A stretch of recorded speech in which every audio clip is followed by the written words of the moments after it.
Oke, lesson satu itu tentang independen ya. Independen itu apa? Independen itu berdiri sendiri.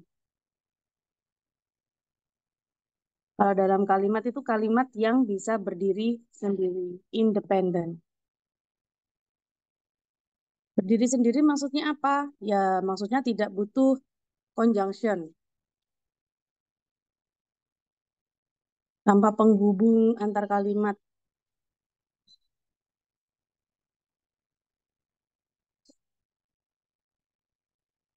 Nah, penghubung antar kalimat itu kita sebut sebagai conjunction. Oke.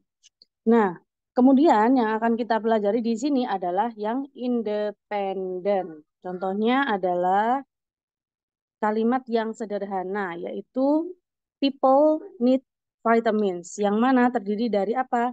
Subjek, people, need adalah verb, vitamins adalah objek. Jadi terdiri dari subjek plus verb, minimal seperti itu. Sama dengan simple sentence.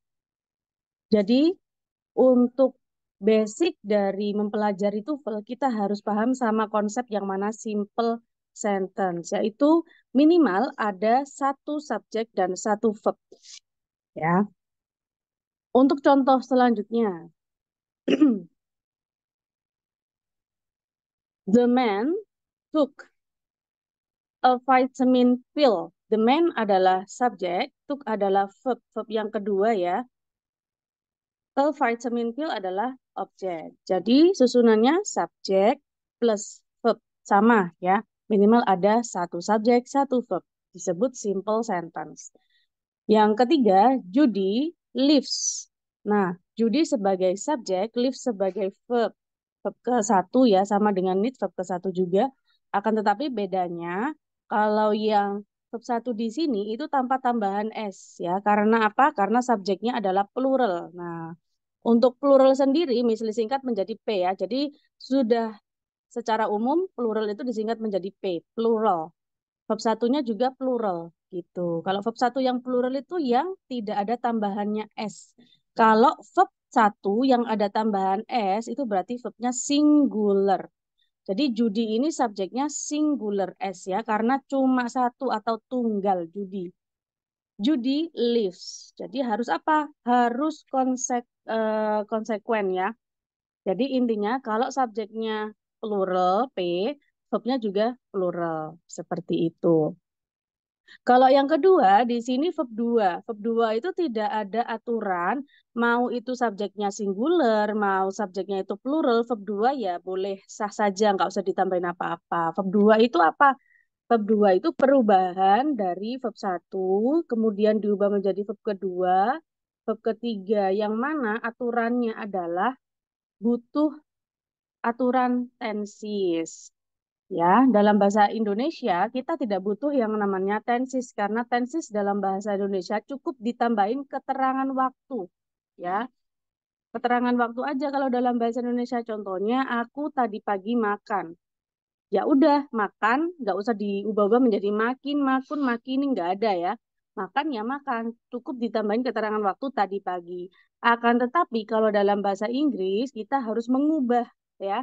Contohnya, kita mau bilang mempelajari itu learn. Learn, verb 2-nya adalah learned pakai T, verb 3-nya juga learned pakai T. Oh sorry, learn pakai D, sorry sorry.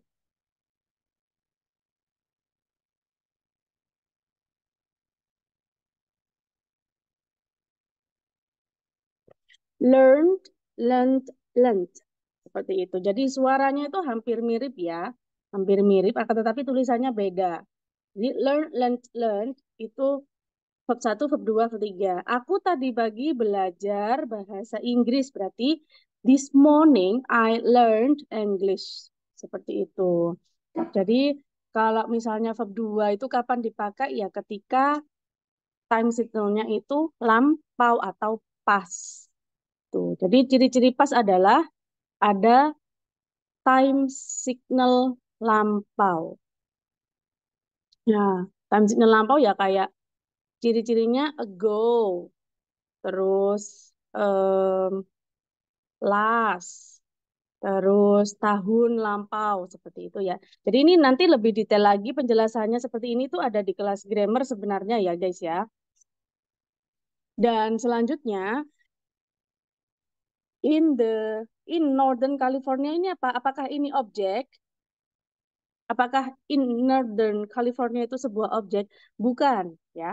Karena ini adalah keterangan tempat in. Jadi kalau kita melihat ada keterangan tempat, kita jangan menyebutnya sebuah objek, ya. Itu. Tapi menyebutnya apa? PP. Nah, PP itu singkatan dari apa ya? Bukan pulang pergi ya, tapi prepositional phrase. Oke, buat teman-teman yang baru belajar TOEFL ini ya, ini pasti sangat asing. Phrase. Oke, apa itu artinya dalam bahasa Indonesia? Frase atau kata-kata yang diawali oleh kata depan.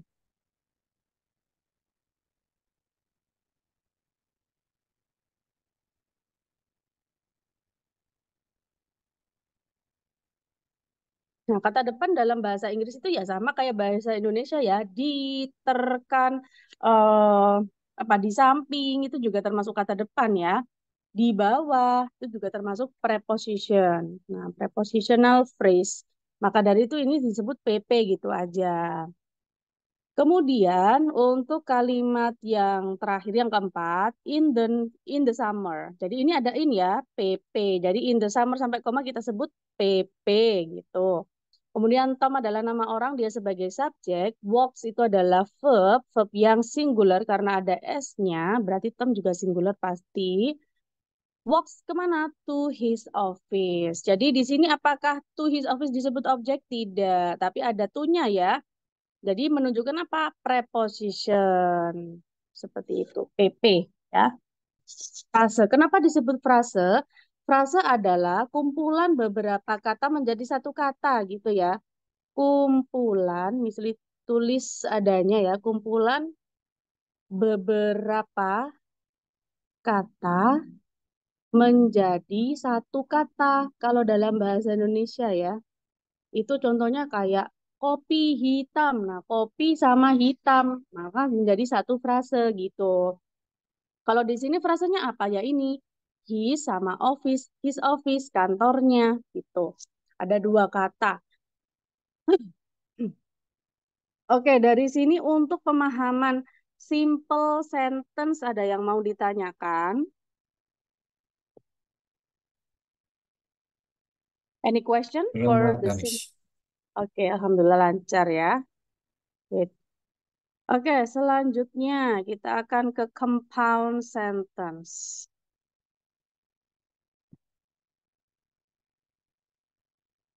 Compound sentence consists of two independent clauses. Jadi kalau tadi simple sentence itu cuma satu, kalau di sini ada dua kalimat yang bisa berdiri sendiri tapi digabungin. Ya, digabungin sama apa? Dijoin sama coordinate conjunction. Ya, kita sebut seperti contoh ya, and sama but. Nah, emang ada selain and sama but, kok ini such as itu maksudnya contohnya ya, contohnya and sama but.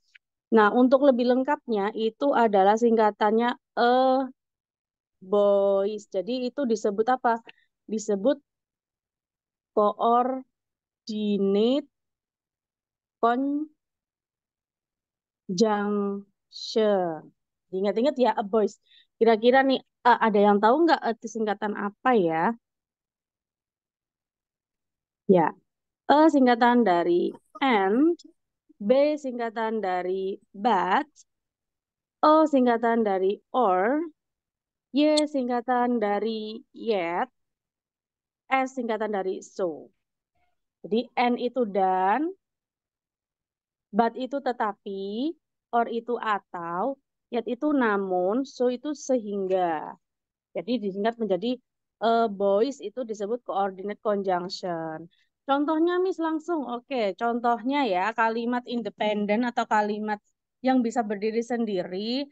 The man itu subjek, took itu verb.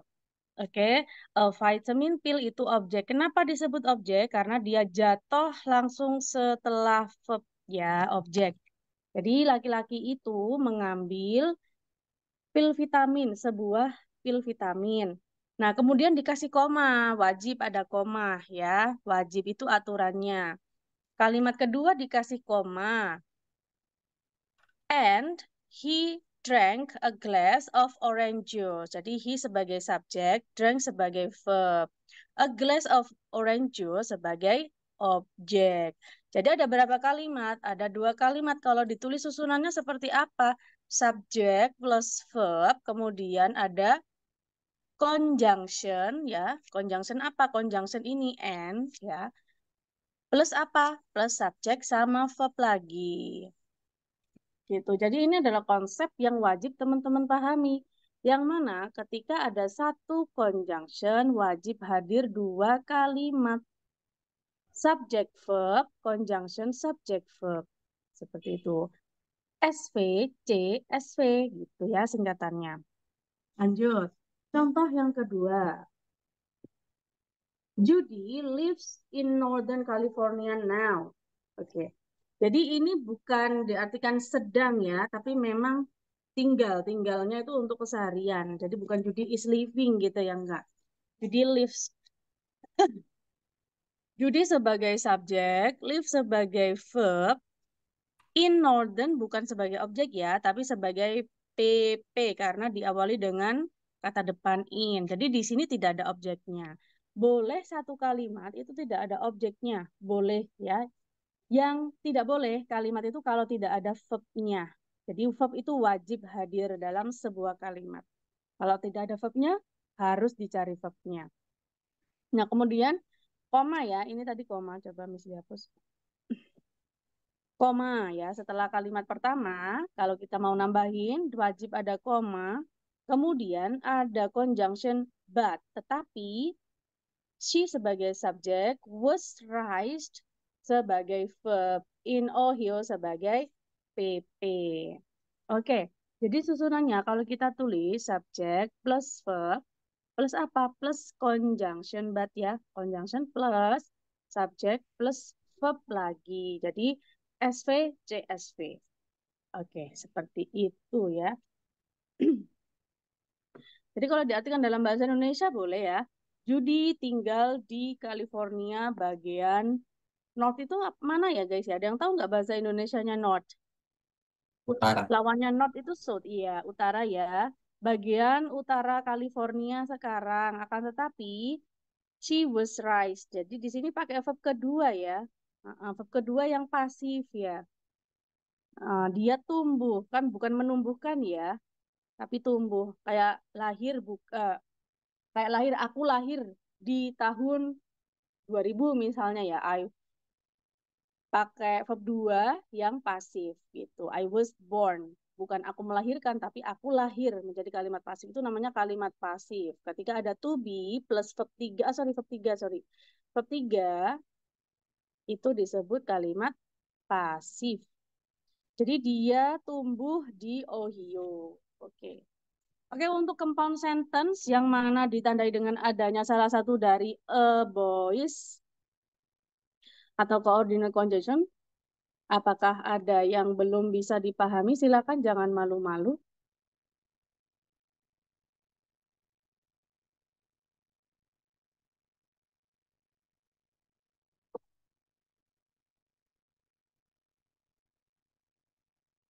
Ya, nggak ada ya.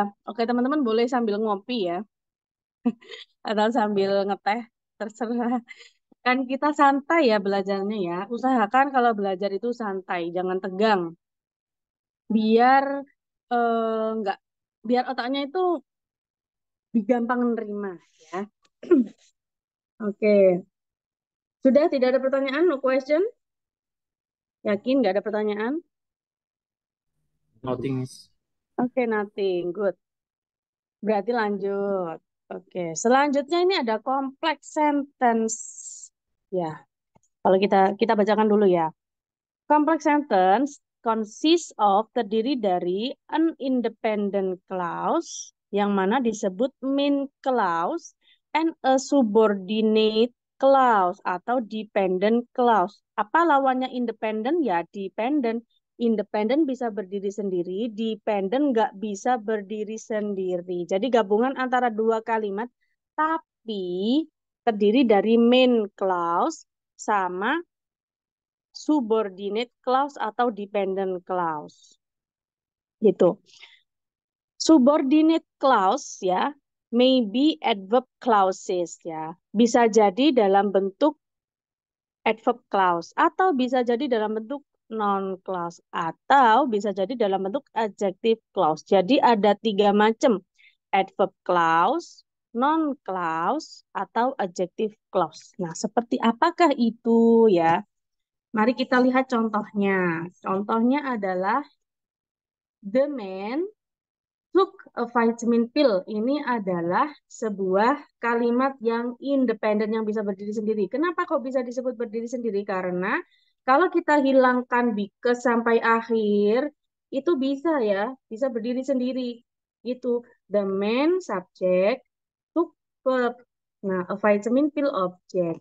Bisa berdiri sendiri, ini independen. Nah, kalau misalnya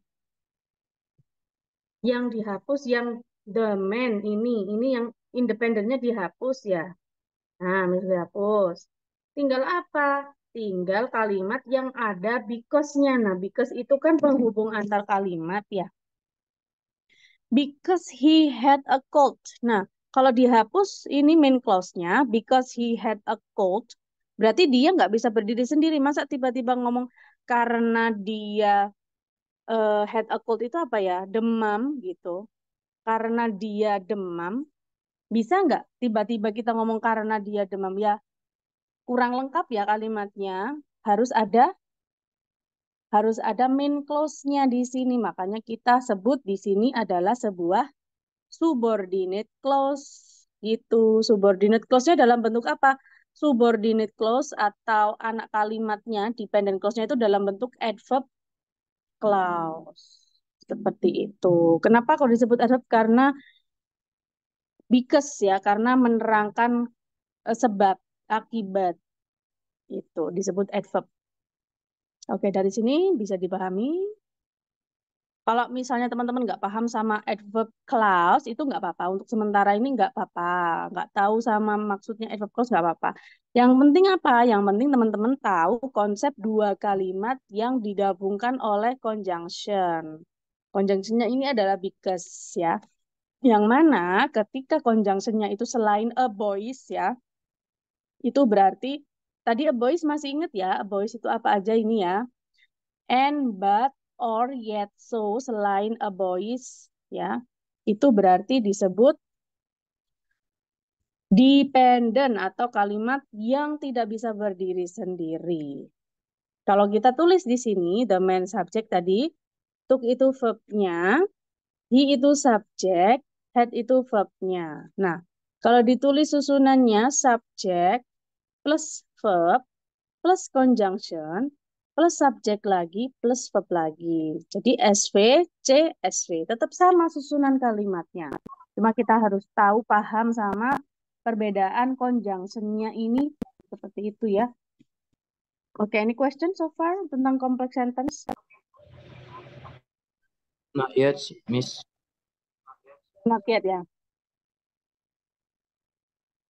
Oke, lanjut lagi ke contoh kalimat kedua.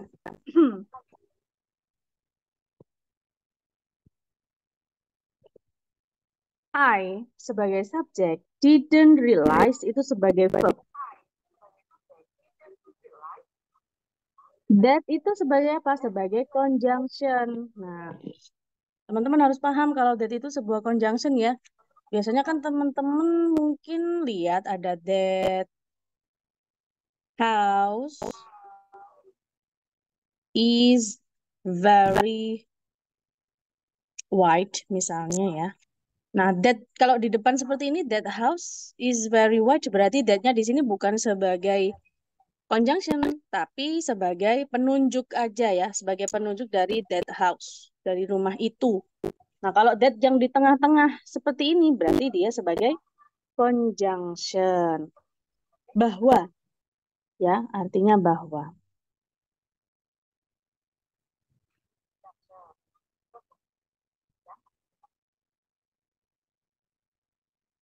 Oke. Jadi setelah conjunction wajib hadir apa? Wajib hadir kalimat baru. Yang mana terdiri dari apa? Nancy sebagai subjek, was sebagai verb. Ya. Loh, Miss, sepertinya was itu bukan verb ya. Misalnya nih ada yang tanya seperti itu. Karena Miss Lee sering mendapatkan pertanyaan seperti semacam ini ya. Jadi was itu adalah sebuah verb ya, keluarga dari verb. Teman-teman pernah belajar tentang auxiliary verb. Nah, ini adalah termasuk keluarga verb ya. Mau to be apa aja. Is, are, bentuk keduanya was, were, ya, atau been, atau be. Nah, ini semua termasuk keluarganya to be ya. Auxiliary verb. Jadi dia itu termasuk verb meskipun dia itu dalam bentuk to be. Nah, ada lagi yaitu modal. Nah, itu termasuk ya, termasuk keluarga dari kata kerja. Ya, termasuk is, are, was, were, been, be yang sering muncul atau modal kayak contohnya will, should, shall, can, may, dan lain sebagainya. Kalau seperti ini tuh ada di kelas grammar basic ya, ada di kelas grammar guys. Kalau misalnya teman-teman masih nggak paham, nanti bisa japri ke Miss Limi, saya masih belum paham apa yang dijelasin tadi tentang auxiliary atau apa bla bla bla. Nanti Miss Li kasih arahan ya, kalau itu ada di kelas grammar. Oke, Miss Li hapus lagi. Untuk pemahaman verb itu sangat penting ya.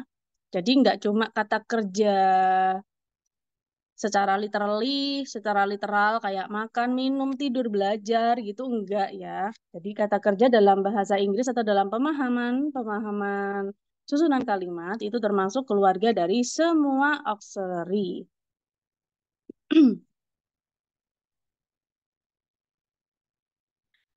Oke, lanjut lagi keterangannya. Come, subject, walks, verb. To his office itu PP, prepositional phrase karena diawali oleh kata depan to, which is. Nah, which itu adalah sebuah apa? Sebuah conjunction. Nah, conjunctionnya yang mana gitu ya. Jadi conjunction itu teman-teman wajib paham juga ya. Conjunction itu macamnya apa aja sih? Ini catatan lagi nih. Conjunction tadi selain yang coordinate ini kan kita mempelajari yang lebih kompleks ya. Kalimat yang kompleks gitu. Maksudnya kalimat yang nggak bisa berdiri sendiri.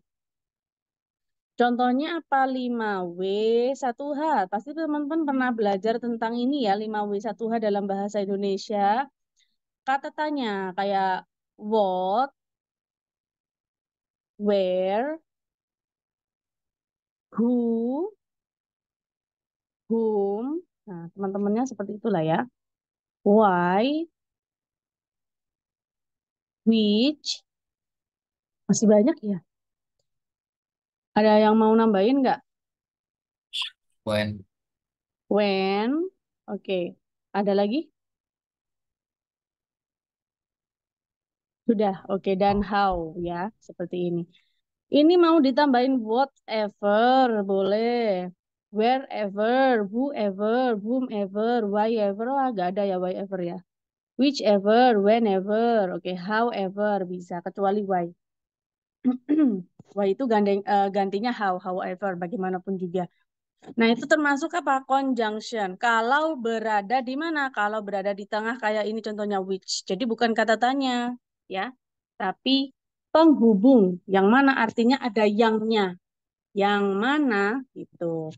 Jadi conjunctionnya itu which, kemudian verbnya langsung ketemu di sini is located verbnya. Loh, subjeknya mana, Miss? Kalau ditulis seperti ini ya, subjek plus verb, kemudian langsung ketemu conjunction, terus ketemu ini verb.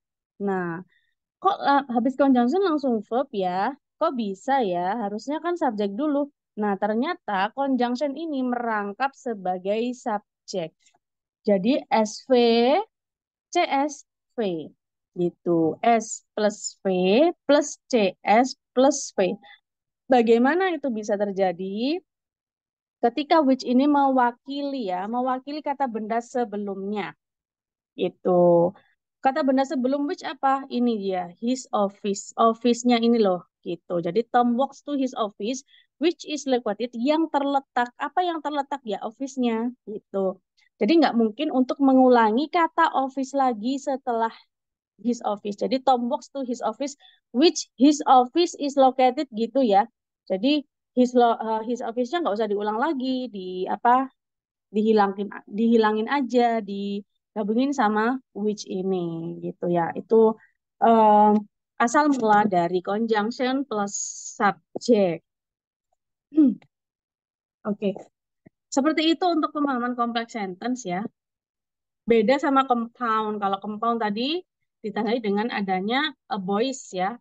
Conjunctionnya kalau yang kompleks itu selain a voice kayak 5W1H. Terus kalau bisa ditambahin ini ada apa lagi? That. Ya, that. Kalau mau ditambahin lagi ada if, Yang paling although, nah, even though dan teman-temannya ya. Oke. Kemudian apa lagi ya? Because tadi ya ada ya, because. Nah, dan lain sebagainya. Masih banyak lagi. Oke, itu pemahaman dari kompleks sentence. Ada yang mau ditanyakan? Enggak. Kompleks sebelum kita lebih jauh lagi nanti.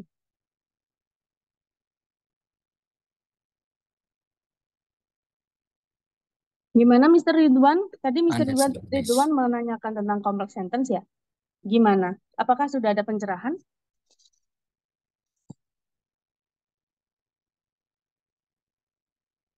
Mr. Ridwan?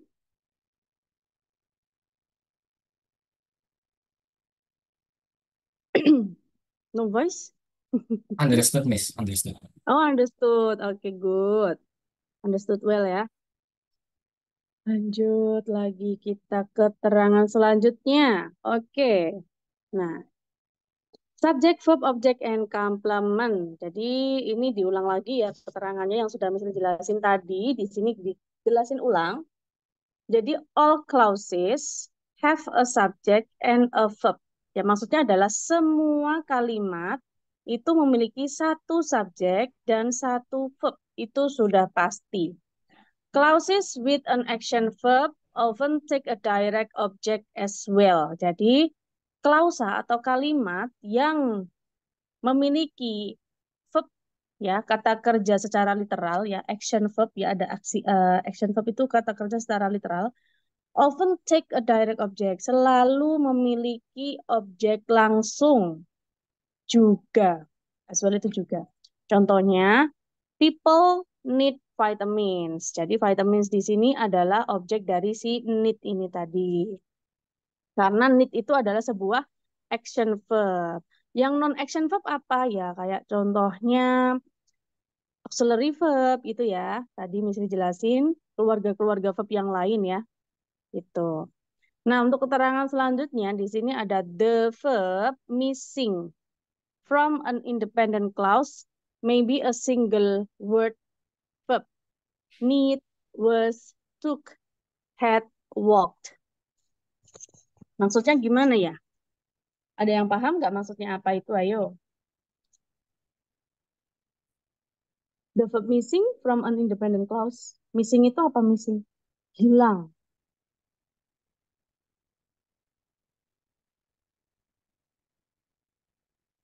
Halo?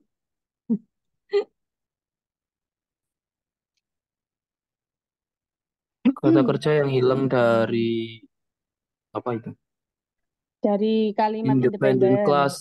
Dari kalimat independen mungkin bisa menjadi sebuah kata, satu single kata. Need Satu was kata. to had walked. Ini contohnya ya. Contohnya need, was, took Oke. gitu ya. Mm-mm.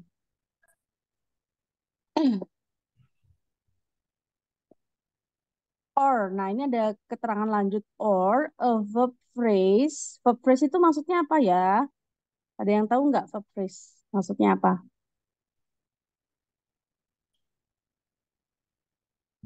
Ya, di sini kan dijelasin lanjut ya. Verb phrase itu adalah terdiri dari one or more auxiliary verbs and a main verb. Maksudnya adalah kayak will ditambah need.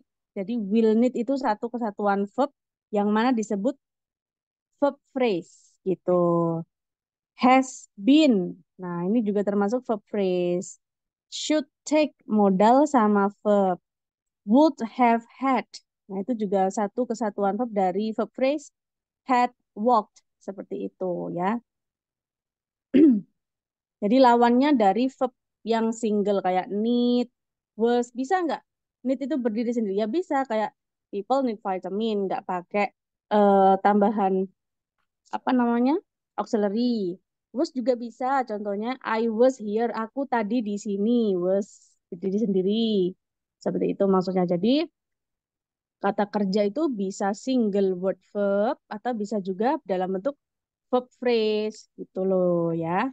Jadi ketika teman-teman nanti menghadapi soal TOEFL harus paham sama konsep kata kerja itu seperti apa. Jadi ternyata kata kerja itu seperti ini, ada yang single, ada yang frase gitu ya, phrase.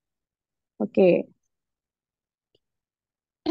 Sudah paham ya guys untuk konsep kata kerja? Selanjutnya, the missing subject and direct object may be a noun. Jadi untuk subjek yang hilang atau objek secara langsung bisa jadi dalam bentuk sebuah kata benda yang bisa dilihat atau apa namanya itu bisa dilihat ya pokoknya ya. People, vitamins, Tom itu ya. Kemudian, nah ini kata subjek atau objek itu pasti dalam bentuk kata benda ya. Tapi kata benda di sini yang dimaksud adalah kata benda yang bisa dilihat juga bisa. Atau dalam bentuk kata benda yang frase. Nah, contohnya some famous people ya. People itu noun-nya, famous itu adjektifnya, some itu keterangannya, adverb-nya, keterangannya. Beberapa orang-orang terkenal. Itu frase, noun tapi dalam bentuk frasa, noun phrase. A vitamin pill ya. Jadi noun utamanya adalah pill, kemudian vitamin, kemudian keterangan sebuah jumlah. My friend Tom. Nah, Tom temanku gitu ya.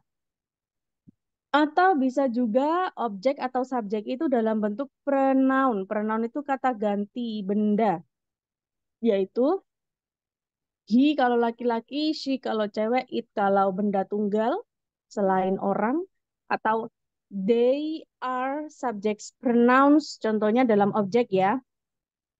Oh, sorry. And they are subject pronoun itu yang ini, he, she, it ya. Kalau him, her, it, them itu adalah objek. Jadi kalau misalnya ada he, she, it ditaruh di belakang itu salah ya. Karena dia itu sebagai subjek. Kalau subjek harus di depan. Nah, kalau ada objek kok ditaruh di depan kayak him, her, it, them. Nah, it ini bisa menjadi subjek sama objek ya. Kok ditaruh di depan itu salah. Harusnya di belakang karena menjadi objek. Jadi harus tahu konsep peletakan objek sama subjek. Kalau objek di belakang, kalau subjek di depan. Seperti itu ya. Itu penjelasan lanjut dari si ini tadi, subjek. Setelah kita memahami konsep kata kerja, kita memahami konsep subjek dan objek. Yang mana subjek pasti di depan, objek pasti di belakang. Kalau kata ganti, berarti she, he, it berada di depan. Kalau menjadi objek, him, her, it, them di belakang. Oke, no question so far? Nothing, Miss. So far, so Okay, good. good. Okay, good. Next, after the verb to be. Nah, setelah kata kerja to be and certain other non-action verbs. Nah, maksudnya adalah Setelah kata kerja dalam bentuk to be atau kata kerja non-action yang lainnya, ya, nggak harus to be aja ya, yang lainnya. Contohnya kayak seem ini ya. A subject complement is used rather than a direct object. Subject complements are also known as predicate nominatives and predicate adjective. Oke, langsung saja ke contoh ya. She is an architect. Oke, jadi ini adalah verb yang dalam bentuk to be ya. Jadi she itu sebagai subjek, verbnya is. Nah, untuk an architect itu bukan objek, tapi dalam bentuk complement. Ini disebut subjek complement karena jatuh setelah apa? Setelah non-action verb ya. Non-action itu. Jadi setelahnya itu bukan objek tapi complement. Contohnya lagi the teacher subject. Verbnya seem. Seem itu non-action ya, terlihat seperti itu. Upset. Jadi upset itu bukan objek tapi complement. Jadi yang dimaksud adalah setelah kata kerja yang non-action itu rata-rata bukan objek tapi cuma complement aja.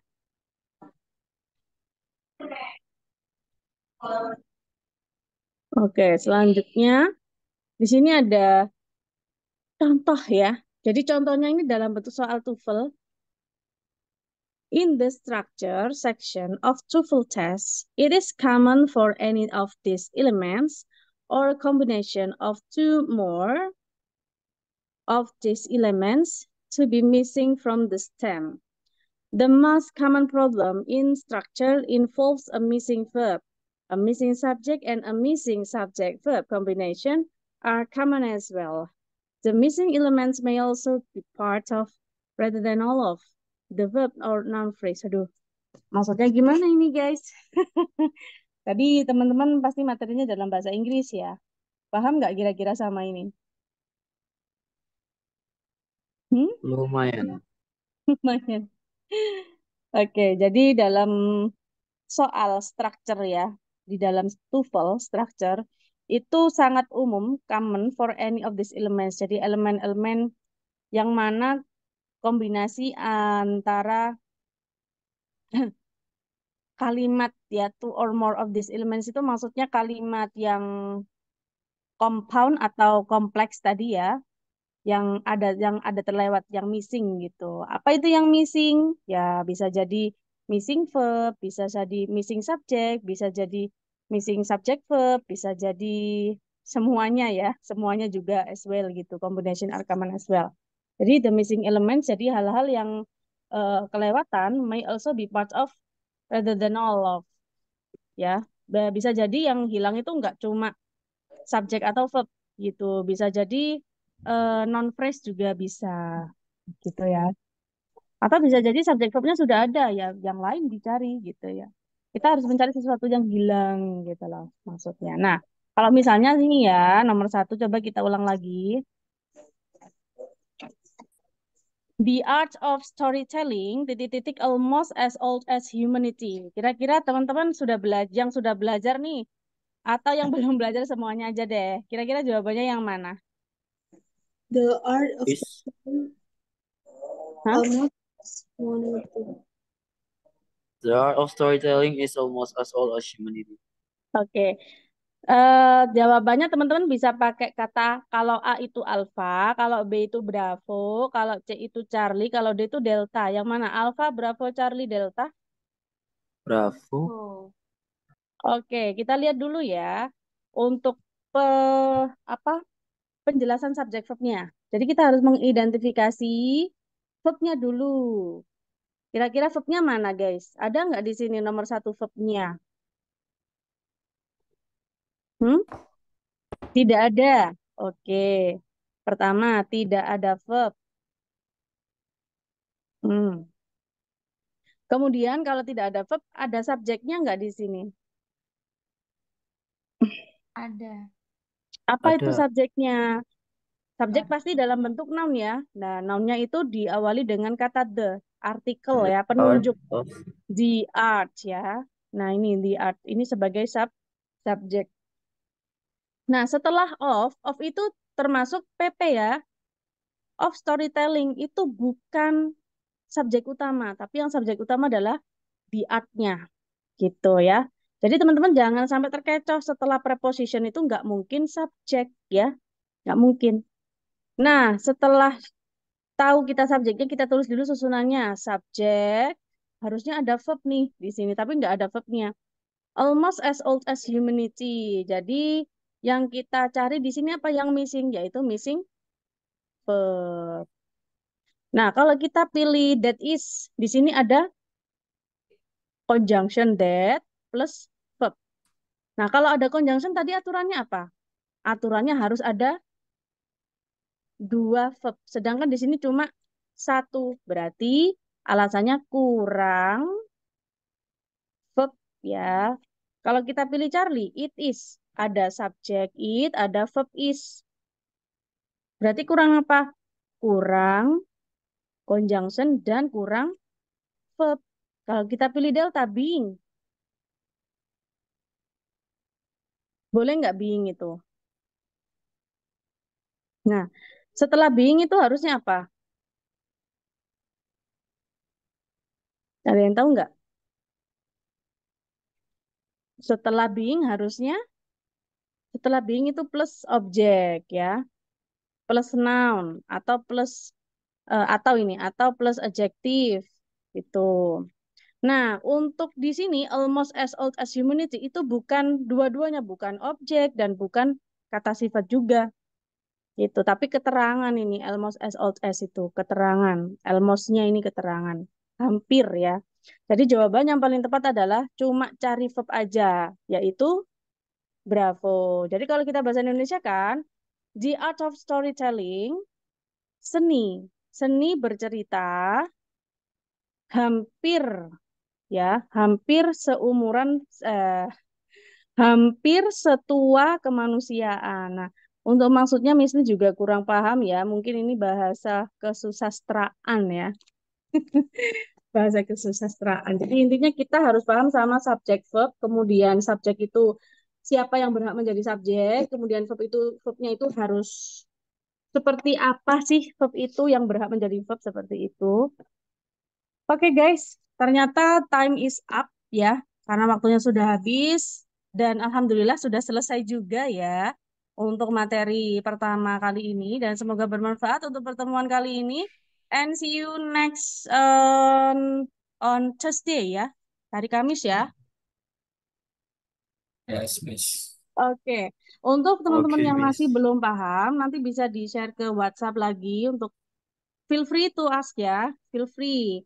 Grupnya itu untuk umum, untuk sharing-sharing, bebas untuk bertanya, jadi bebaskan. Mau bertanya sedetail apapun silahkan ya.